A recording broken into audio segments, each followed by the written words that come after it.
My name is Aiden Diaz, and I am the Multimedia Editor for the San Marcos Daily Record. The following interview is with two members of the band called Empires, Sean, the lead singer, and Mike, the drummer. This interview took place on the second weekend of ACL. So, how would you explain y'all's sound to people that have never heard y'all before? How would you do it? I actually had to do this earlier today. Okay, what'd you say? He asked me what the band sounded like, and I said, kind of indie rock or stuff. And then he misheard me and was like, what kind of 80s stuff? And I was like, well, that's weird. We actually get a lot of 80s references, like stuff like Joy Division. Yeah, well, I mean, stuff that I think the record we just did kind of leans towards that, like, music that came out like from 1979 to 1982. Yeah. But modern. Yeah. Speaking of new records, so it came out about 2-3 weeks ago. Yeah, somewhere in there. Yeah, so what was the inspiration behind Orphan?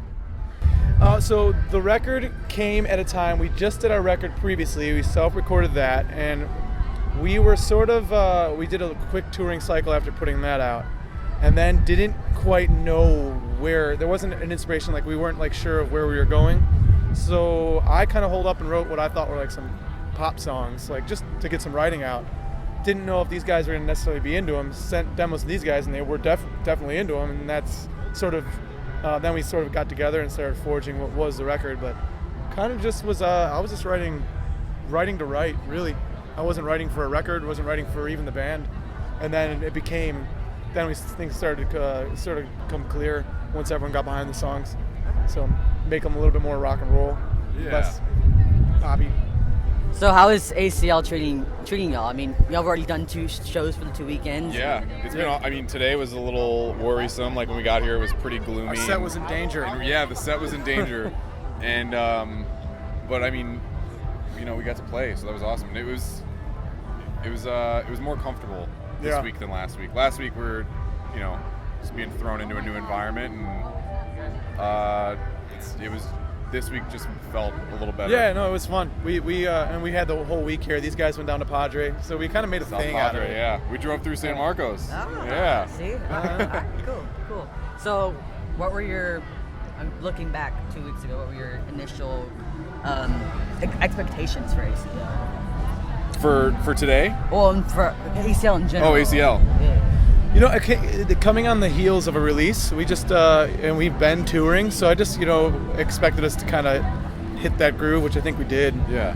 We had a show at Stubbs last night, and really that we have been touring for 4 or 5 months this year, and I feel like yesterday really is when we finally really got into the groove. Yeah, yesterday felt as good as today. And today's show, I feel the same way. Yeah. So definitely. we just expected to sort of hit the groove about right now, because we're gonna keep going for the rest of the year, so we're feeling good.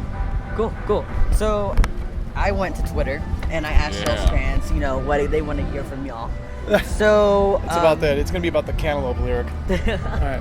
Let's see some of these names on here. Actually, we know her. Warning Mark. Okay, so she wanted to know, if you had 10 minutes in a Toys R Us, grab whatever. What would you grab? Mike's our toy boy over here. Toy boy. He likes I think video games. I would probably grab stuff that they don't make anymore, like from when I was a kid. I'm trying to think. But they wouldn't be there. Yeah, I know. That's what I want to go in. I want to have 10 minutes in a Toys R Us. Mike in did like Lincoln 1993. Logs. I did have a lot of Lincoln Logs. He's a Lego kind of guy. We were talking about Legos the other day. I guess I'll probably grab some Legos. Legos for sure. Legos for sure. Okay.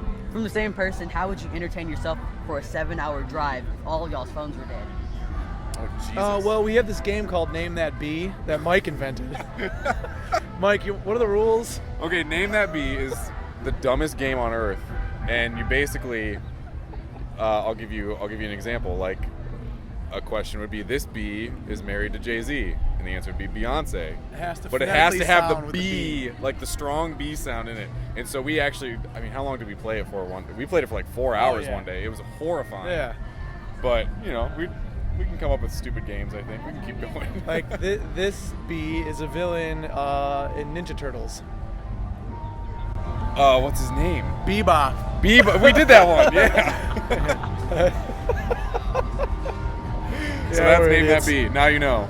We're morons. I learned a new game today. All right, so at Angel in Theory, what superpowers would y'all have? If we could pick anything. If you need it, yeah, sure.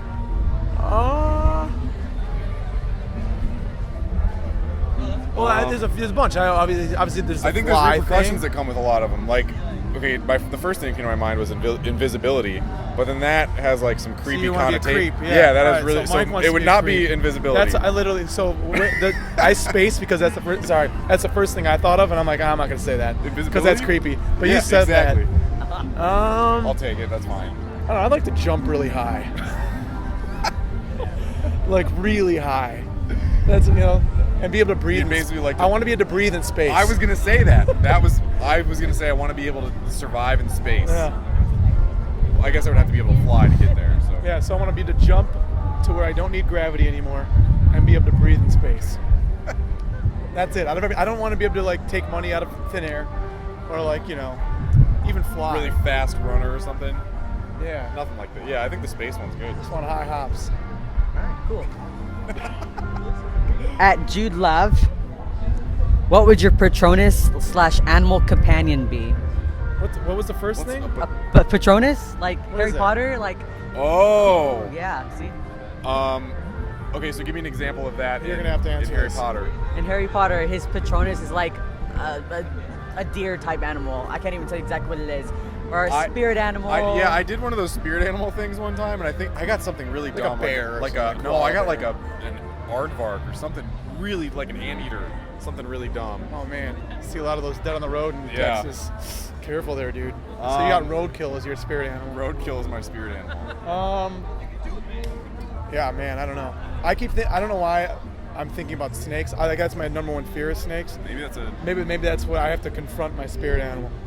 So snake, but not in like the hey that guy snaked this deal. This Like a snake, sneaky that guy snake. snaked my girlfriend. Not that kind of snake. Just like I don't know. You need to understand the snake a little bit better. So this last one is really actually for Tom, but I mean. We know how Tom thinks. Yeah. Okay, So okay. answer. All right, cool. So the question was, where did he get the inspiration for the artwork for Orphan? I heard he Man, does all the artwork. That was for it. you pretty know this? random, actually. I remember we were driving, and we had a very short time frame to figure out the art. I thought I think that's a self portrait of Tom, right? He took it on the That's a- front I facing think it's a camera on the selfie. iPhone. Pretty sure it's a selfie, right? We can go with that. I distinctly remember driving. We had like very little time to figure out art, and Tom was going through like all these different things. We went through like a bunch of different photos. He would take stuff like This film, was the last Hail film Mary that, ditch yeah, effort. film like that he got developed and stuff and scanned in, and like would just mess with it in Photoshop. And that was I guess a really old photo that he just kind of distorted and manipulated in whatever ways to get to where he got it. And we just landed on that. Everyone was into it, and we were able to kind of do that like frame thing that we've been doing like with the EP artwork, and we've been doing flyers and stuff. That's kind of become like a brand move, and it worked with that art too. So it was like everything was able to stay consistent, and it worked out. All right, cool. Well, do y'all have any last words or Final words. Final words. This bee was Butthead's companion in a popular MTV. Beavis. I don't know. That's the first thing that came to mind. That was a good one. I don't think we did that one yet. Yeah. That's it. That's We the do that final for words. hours. Yeah, That's it's it. bad. Yeah.